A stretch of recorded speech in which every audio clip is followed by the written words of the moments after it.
खामोश रिश्ते। रवि और नीलिमा की शादी को 20 साल हो चुके थे। एक ऐसा रिश्ता जो वक्त के साथ गढ़ता तो गया मगर खामोशियों में डूबता भी गया। शुरू में तो दोनों ने बीच बातें होती थी, सुबह की चाय से लेकर रात के खाने तक, लेकिन धीरे धीरे जिंदगी की भाग-दौड़ और जिम्मेदारियों ने उनके शब्दों को चुरा लिया। अब घर में सब कुछ था सिवाय उन मीठी बातों और मुस्कुराहटों के। रवि एक सरकारी नौकरी में था और रोज सुबह जल्दी निकल जाते। नीलिमा घर और बच्चों की देखभाल में व्यस्त रहती। दोनों साथ रहते हुए भी जैसे अजनबी हो गए थे।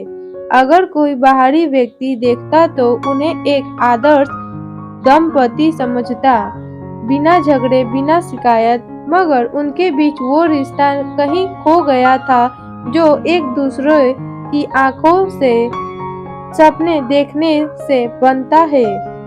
एक शाम जब बच्चे ट्यूशन गए हुए थे, घर में एक अजीब सी खामोशी पसरी हुई थी। रवि चुपचाप अखबार पढ़ रहे थे और नीलिमा रसोई में काम कर रही थी।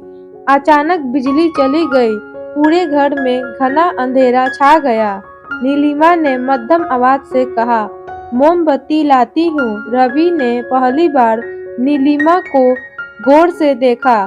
उसकी आवाज में थकान थी मगर एक अधूरी सी उम्मीद भी थी। रहने दो, मैं ले आता हूँ, रवि ने कहा। यह सुनकर नीलिमा चौंक गई। यह शायद सालों बाद हुआ था कि रवि ने पहल की थी।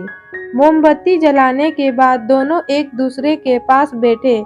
अंधेरे और हल्की रोशनी ने उनकी खामोशियों को तोड़ दिया।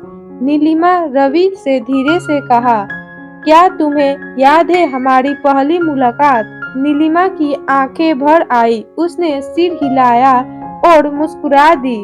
उस रात दोनों ने घंटे बात की। पुरानी यादें, भूली बिसरी हंसी और वो सपने जो कभी उन्होंने एक साथ देखे थे। खामोश रिश्ते ने फिर से अपनी आवाज पा ली। कभी कभी रिश्ते चीखते नहीं हैं, वो खामोश हो रहते हैं। लेकिन एक मोमबत्ती की लू भी उस खामोशी को तोड़ सकती है मगर दोनों दिलों में बात करने की एक चाहत बाकी हो।